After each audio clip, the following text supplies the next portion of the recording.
Hi, this is Tim of the 1916 Company. Welcome and thanks for logging on. Everything is for sale and we are waking up with watches. If you have any questions about pricing, you just want to chat watches, reach out to me directly. I am Team Mosso at the 1916company.com and I have all the answers. We're going to start with a classic, the Omega Speedmaster Professional Moonwatch. Now, the Moonwatch comes with an extravagant boxed set and there are many accessory straps that get thrown into that set when these are retailed. One of the most intriguing is this NATO style strap. We haven't really featured this before on the channel. You can see it uses perforations and a pin buckle, which makes it a little bit like a conventional strap and more user-friendly, but it still has the double looped underslung fixture method that's used by a NATO. It just doesn't have the swan's neck crimping system for sizing it down. So you get that tactical, military, professional look, but not necessarily the complications or thickness that come with that gooseneck closure. It is a standard 1861 powered Moonwatch. You can see it's got a solid case back. This is the previous generation of the watch.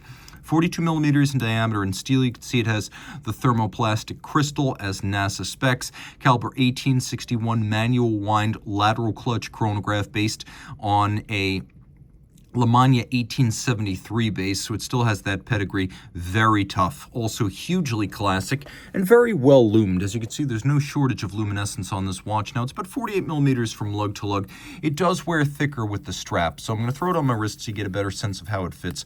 My wrist is 16 centimeters in circumference, and you can see it actually fits quite nicely, though it is thicker.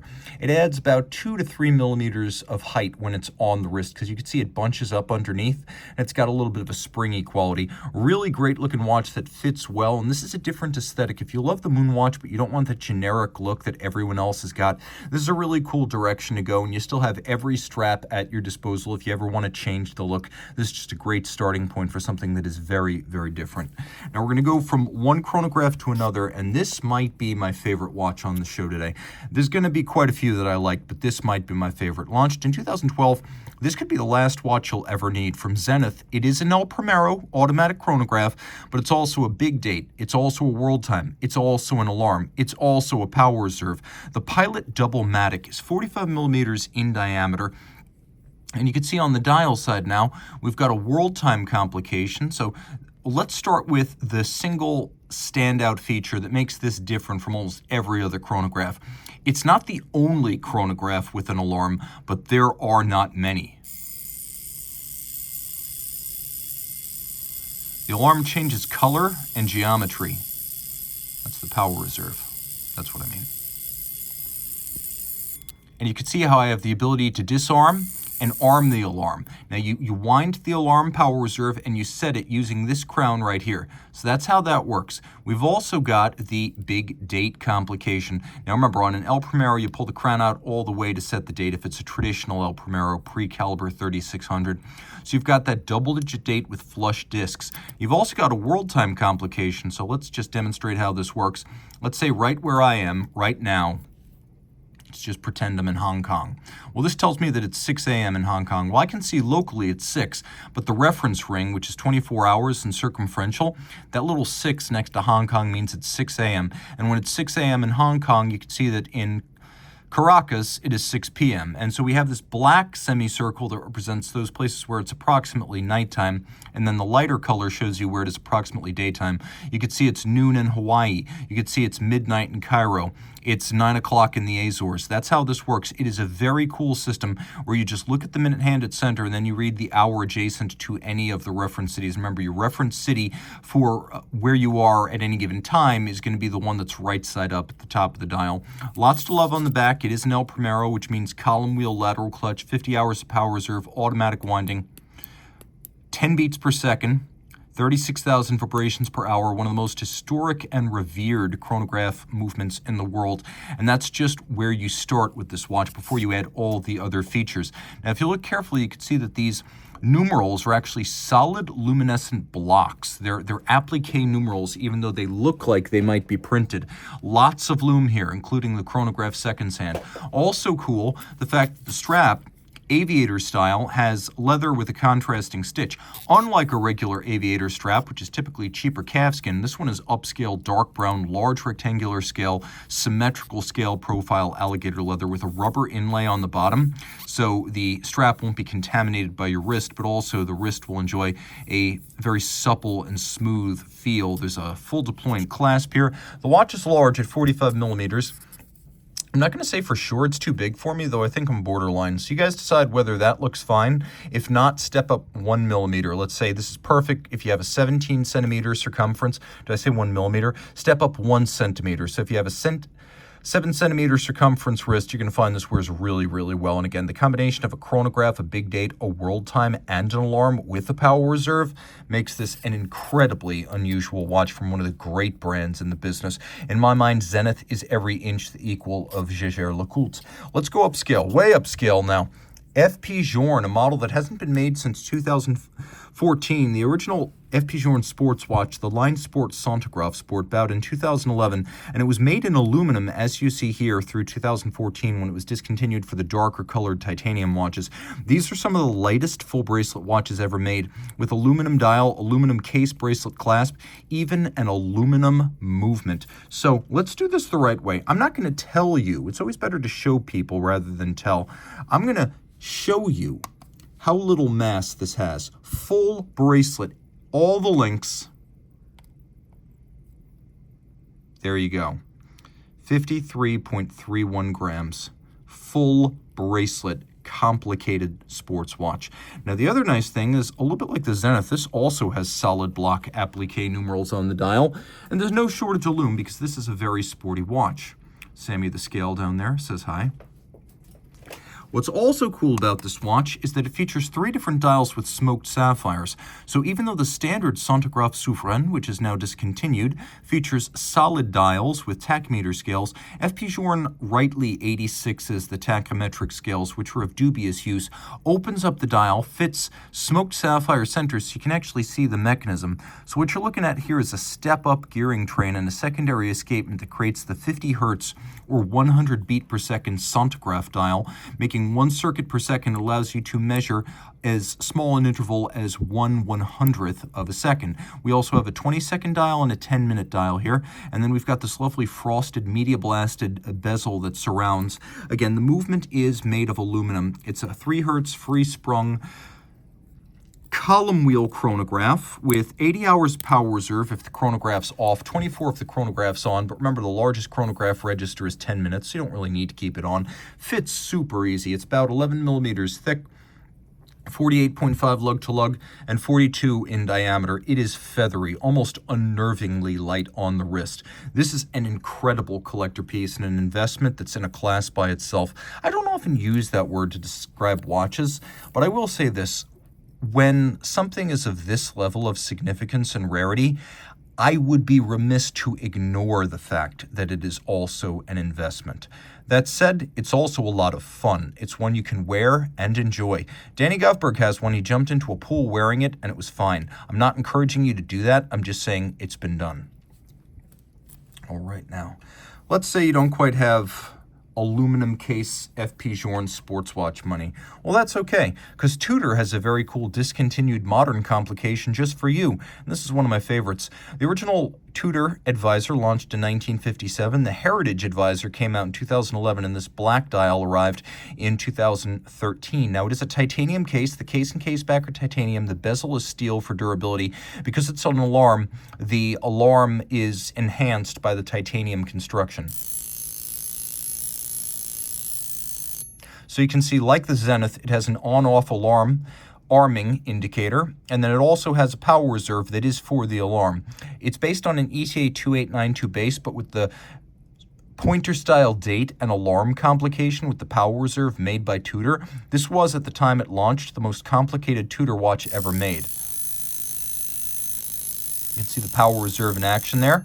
Now, the watch is 100 meters water resistant, so while this strap is very generous and substantial, being alligator, if you were to put it on a different strap, it would be perfectly swimmable. It does have a little bit of luminescence. It's automatic winding. It's got a 42-hour power reserve, and because it's based on a 2892, let's just make sure we're not in the date change danger zone there. Since it's based on a 2892, it has two of the features of a 2892, including the hacking seconds function, and then even though it is a pointer style date, it also still has the quick set. Nice watch, easy to wear, 42 millimeters in diameter. It wears large, doesn't wear huge. On the wrist, especially as the strap breaks in and becomes a bit more flexible, it's good for a wrist my size or smaller, or larger, pardon me. So let's say 16 centimeters circumference and up. It's neither thick nor thin. You get a sense of the profile it has on the wrist. All right. So now we're going to talk about some things that are very, very important to me. De Bethune. Of course, De Bethune started with extremely classical watches back in the early 2000s. The original watch, the 2002 DB1 chronograph, used a column wheel manual wind movement that Denis Flageolet and F.P. Journe had originally designed for Cartier and the Tortue Monopulsante back in the 90s.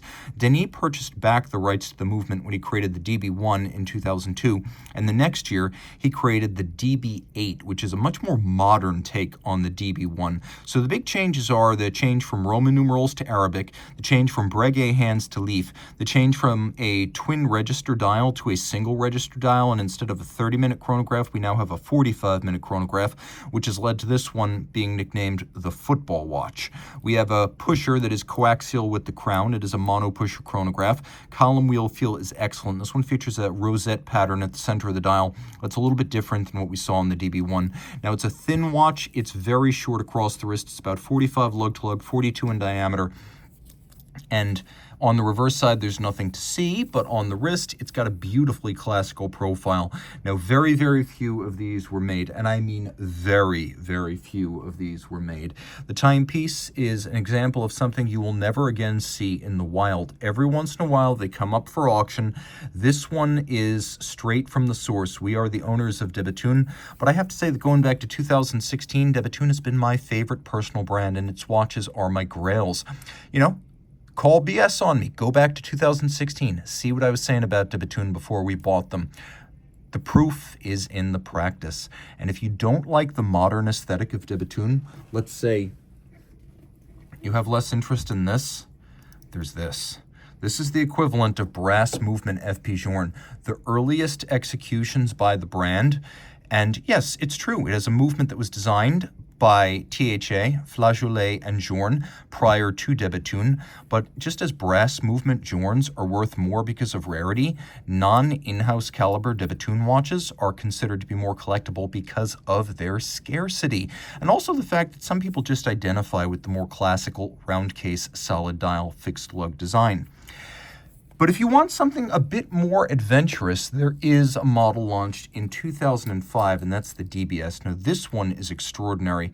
With the black dial and the platinum case, this is one of only 6 examples ever made. This was De Bethune as it started to move into the realm of more avant-garde design. For the first time, we saw a hinged lug. For the first time, the barrels, the barrel bridge, the escapement, the balance, the shock protection system on the bridge, and a moon phase were brought to the front. So rather than putting all of this on the case back, De Bethune now brought it to the front. In fact, only the power reserve is on the back. It has a 6-day power reserve, and you cannot accidentally overwind it. The moon phase, which is made of 2 pieces, you can't actually see the darker side, which is facing down, but you can see how it runs on a bevel gear off the movement. It has an adjustment interval of once every 122 years. This uses the earlier version of the De Bethune balance. It's actually a yoke. It's not a full wheel. It's a yoke with platinum masses on a titanium yoke structure, and then the finish, although it's been blacked out here, is world-class and truly high horology. And I would describe the watch as very compact, being 46.2 from lug to lug and 42.6 from side to side. Being platinum, it is quite weighty, and I guess we may as well bring back the scale. Consider that this is a dress watch without a bracelet, and then take a look at how much mass it has. My old AP physics teacher would have told me, remember, it's mass, it's not weight. That is deeply impressive for a watch that, again, has no bracelet. Now, granted, you could calculate the weight if you want. You could divide by 28 and get ounces, or you could convert it to newtons, depending on what you prefer. But my point here is that this is a massive watch. If you want your luxury watch to feel luxurious, on the wrist, platinum is the answer. And this is a true transitional piece for de Bethune, marking that transition from where they were. You could see the fixed lugs at the bottom, very similar to the DB1 style case.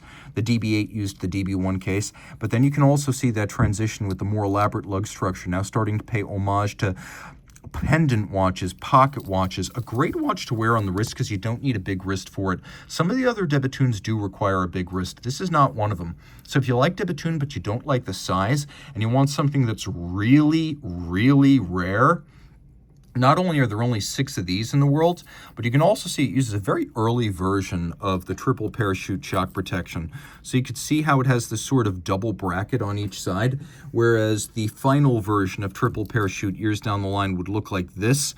It's always interesting to have something that is clearly a transitional phase mechanism on a watch for a brand, and this is that transition.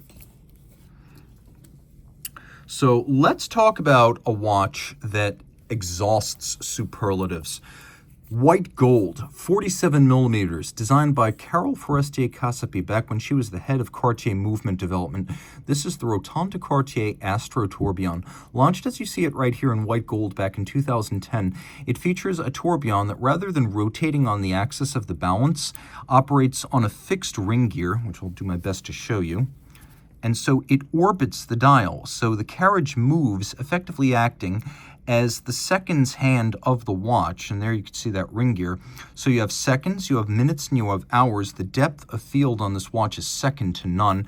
And then on the back, manual wind high horology twin barrel movement. Everything here was made by Cartier at its Le Chaux de Fonds manufacture. And people are always trying to beat the market. What's going to be collectible next? What's going to show up at auctions? Well, if you look 10 years down the line, I believe we're going to look at the mechanisms that Carole Forestier made during her time at Cartier. The way we look at, say, Cartier watches with FP Journe movements from the 90s, or Daniel Leroux watches made from 1988 to 94 when he was still running the company, or the Breguet watches that he made when he was running Breguet in the 70s and 80s. Carole Forestier-Cassapy, one of the great innovators of our time. A lot of folks don't realize that it was her design concept that led to the original Ulysse Nardin Freak. Today she works at Tag Heuer, but her work at Cartier, especially on high-end complications, will be recognized, and someday there will be auctions themed around the watches she created. Right now, because Cartier is a mass-market brand, and people often can't distinguish between watches like this and, say, a quartz tank, these are undervalued, but the opportunity is self-evident. The finish is high horology, beveling, stripes, solarization on the twin barrels. It's a 48-hour power reserve in spite of the fact that it has a very power-intensive complication. It's about 52.7 lug to lug, so it's not small, but I also wouldn't say run for cover and flee if you've got a smallish wrist. This actually will fit on a wrist of 17 centimeters circumference or larger. It's big on my wrist, but it doesn't overwhelm, and in fact, the further out I pan and the more of my arm you can see, the better it looks. So keep this in mind if your wrist is 17 centimeters circumference and up, and you want something from a blue chip watchmaker whose full influence and impact is not quite understood just yet, it doesn't get any better than a brand that will be around forever, created by an auteur watchmaker and engineer who put her stamp on an entire era of complicated watchmaking. I would also argue that many times people overlook watches from major brands simply because big groups are bad at marketing them. You would think winning an Aiguille d'Or would be the crowning glory of any brand in the modern era, but Breguet, run by the Swatch Group, has a congenital allergy that prevents them from emphasizing anything modern. They pretend that Abraham Louis Breguet is still alive, and by the way, in some ways he is. I've got a watch he built right here. But the point is that there are still very credible watchmakers working at Breguet today, and they created this, the 7727. This is the Classique Chronométrie. It is a watch that has a 72,000 vibration per hour beat rate. So you have this little silicon hand up at the top demonstrating the speed of the escapement, and you can see right in there, that's actually one pivot of the balance. And then we have a conventional running seconds hand. Yes, it is 10 hertz. That is 20 beats per second. And yes, it puts up. It does not need to shut up. -1 plus 3 seconds per 24 hours, guaranteed from the factory. Even more impressive, the deviation between the 6 tested positions was never greater than -2 or +4. That is more difficult to achieve than an overall grading of total time error. That positional variation is the most impressive thing to a watchmaker. Now, what makes this very special is, well, what starts outside. Welded lug case construction, cold rolled and hand-finished case coining, a solid gold dial cut with not 1, not 2, not 3, not 4, not 5, but 6 different engine-turned guilloche patterns. And yes, it is a solid gold dial in a white gold watch of 41 millimeters diameter. Now, the watch has everything you would expect on a modern timepiece. Pull out the crown, stop seconds. Power reserve, 60 hours, in spite of the 20 beat per second rate. The movement is lovely. The solarization on the wheels of the winding system and the train are gorgeous. We have stripes, we have mirrored beveling, we have polished screws, we have magnetic balance pivots.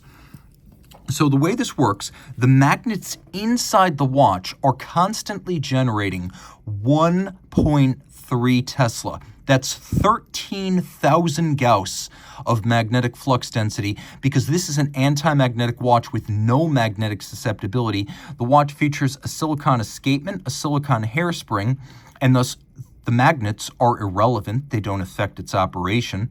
It is free-sprung. It does have classical Breguet parachute shock protection, but what really matters is that the balance staff is only in contact with one of its pivot jewels. Because the 2 capstone magnets are not of equal power, the balance staff is always physically in contact with one of them, and it's pivoting freely while staying aligned with the one atop it. Effectively, it's one of those magnetic spinners that you put on your desk that stays upright. It never touches that other pivot unless there's a condition of shock. And while it does have parachute, most of the shock protection is actually magnetic elasticity. And because only one side of the balance staff is physically touching a jewel, it only has half as much friction as if it were in contact with 2 capstones. So that's what's going on right there. And you can see the unique escapement, which sits below it, which is anti-magnetic. Though here's an interesting feature I've noticed on a lot of really high frequency escapements. Even when they use silicon, they stick with ruby pallet stones. Interesting feature there and an interesting choice, but that is an anti-magnetic, low friction, low inertia escapement. And again, a beautiful movement that's 31.5 millimeters in diameter and properly fills out this case back.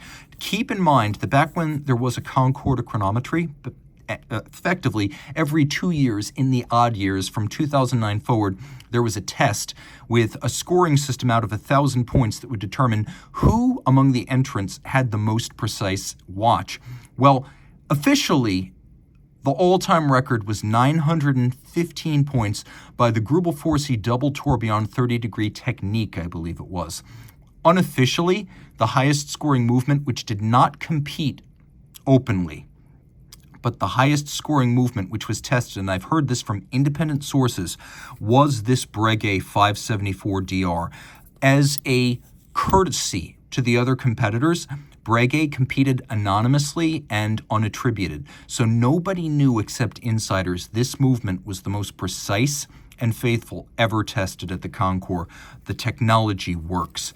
Now, of course, like I said, it's a hand-finished movement. It's from an all-time great brand. It's developed by amazing modern-day artisans and engineers. It's just, I wish we could accept that Breguet himself is not still around, because he didn't invent the technology in this watch. No. This is the next step. This is what he would have wanted. He would have wanted advancement over what he created, because he died in 1823. He would have loved to see this technology at play. And although I don't often see eye to eye with FP Journe, I kind of agree with Journe's assessment that if Breguet were alive today, he would be programming AI and designing rocket ships, not building mechanical watches. It just wasn't in his character. But if he were building mechanical watches, this would be of a lot of interest to him. By the way, if you're interested, we have Breguet subscription pocket watch number 731 right here. 61 millimeters large size. Delivered, I believe, in 1805, but right around that time frame. If I'm wrong about the date, I'm off by only 1 or 2. But it is an enamel dial in an engine-turned gold case. and you can see that it is in outstanding condition. I will do my best to pop this open for your viewing pleasure. It does come with winding keys. And through the case back, we can't actually appreciate the most interesting part of the movement, but we can see quite a bit of it. So right here, the most interesting thing here is the compensation curve, which you're actually looking at this little slot, this little arc with a slot inside. There are curb pins, and the curb pins clasp the hairspring. And so what a watchmaker will do when he wants to increase the rate of a watch is he'll close the curb pins, effectively shortening the length of the hairspring. Well, what this compensation curve does is it moves the distance between the curb pins based on the temperature. So in conditions that would cause the hairspring to make the watch run more slowly, the compensation curve will speed it up. You can see we have bridges frosted by acid, beautiful Bombay style blued screws, and this is actually the click right here. It's a linear spring that prevents the barrel from running backwards. You can actually wind this watch through the axis of the hands on the dial side or through the case back. And I'm also going to mention that what makes this watch really special, I mentioned you can't see it. Well, it's the hand cut ruby cylinder. This is a cylinder escapement Breguet, and George Daniels regarded these as the epitome of cylinder escapement development. And what's important about that is that the cylinder was the first escapement after the Verge that really allowed a thinner watch to be made. And so at the time this watch was made, thin was in, and cylinders made that possible. But the use of metal-on-metal escapements meant cylinders had a contemptible irregularity about how they ran. Almost from the time they were serviced, they would start declining markedly. But with the ruby cylinder and hardened escape wheels, Breguet, per Daniels, achieved the epitome of cylinder escapement design and what was for its time outstanding chronometry. That little screw at the center is actually the only connection point between the dial and the watch. So if you were to remove the hands and then remove that screw, the dial would come off and then you would see the ruby cylinder escapement under the dial. You're going to have to just take my word that it's there. Okay, so we've seen Breguet. We've seen Breguet by Breguet. By the way that watch worked was you'd lay down 25% as a subscription, and then you'd pay 75%, or you would pay the rest of the 75 on delivery. Okay, now a modern day Breguet, Denis Flageolet, and perhaps his most underappreciated watch ever. The middle de Bethune watches, after the DB1 series case passed, so think after this case passed into obsolescence, these preceded the floating lugs. So these are nothing like the design we associate with de Bethune today, which started with the DB28 perpetual calendar, or I should say DB26 perpetual calendar. This is the 26 perpetual calendar. This is the first time we saw the floating lugs. And you can sort of see the progression of de Bethune from this dial on the DBS to these lugs in this case shape on the DB26. You put these two things together, and what you get is the DB28. But a lot of people can never grow comfortable with this. It's avant-garde, yes, but it's also inimical to some people's conservative sensibilities. At the same time, they don't want their de Bethune to look like a Breguet, so they don't necessarily want a DB1 style watch. Well, for them, we have the early DB20s. The shingle-like case is unlike anything that came before and anything that came after. These watches are misunderstood partly because they're described as 48 millimeters, but this one here in titanium, this is a DB24. This is a very light watch, and it's just over 51 millimeters from lug to lug. So even though my wrist is tiny at 16 centimeters, it wears just fine. It looks fine, and it is very, very light, comfortable. Just over 11 millimeters thick. It's thinner than you'd believe, and this was the first highly water-resistant de Bethune series. So these DB20 series, these early ones, the 20, the 22, the 24, 100 to 200 meters water-resistant with screw-down crowns. So these are live hard, work hard, play hard type watches. You can see it features an extraordinary media-blasted matte fired blue titanium bezel fixed by bolts, and then a titanium dial. There's a power reserve indicator. It is automatic winding 6-day power reserve. You can see up at the top it turns from red to black as it's energized. You can wind it manually like I'm winding it now, but the more fun way to do this is to let it wind itself. So we've got shock protection on the rotor itself, so that protects the bearing, and then 1, 2, 3 shock protection springs for the balance staff, and that is triple parachute. We have a yoke-shaped platinum and titanium balance wheel, and then this is what really makes the 24 special. We have this system that allows you to manually adjust how active your winding system will be. So if you're sometimes active but sometimes inactive, you set it to medium winding efficiency. If you are very active and you don't want to wear out the winding system, you set it to low efficiency. And if you're like me, and you know you're going to be super sedentary, you set it to super high winding efficiency. So how many patents are we dealing with here? Quite a few. We have the twin self-adjusting barrels patented. We have the winding efficiency rheostat patented. Triple parachute patented. The balance and the hairspring designs individually patented. That's 2 patents. All of this in a watch that is feather light in titanium, features a power reserve indicator on the dial side, and a complication that was a first in the industry. It's true later on Urwerk would let you adjust the winding efficiency of its watches. This came first. Later on, Franck Muller would allow manual adjustment of the winding efficiency of its watches, but only by watchmakers who could open the case. Denis Flageolet allowed you to do it yourself, and this watch was only made in 94 examples, split over 3 different variants, which means every version of this is going to be extraordinarily rare and collectible. Remember, FP Journe makes about 110 Chronométrie Bleu per year. This is 94 all time. Once more, shock resistant, water resistant, grade 5 titanium, slim, easy to wear in spite of its size. This is a standout, and it is the most exciting watch I have to show you today. If you want to ask questions about any of these watches, reach out to Team Mosso at the1916company.com for purchase and pricing details, or just to start a conversation.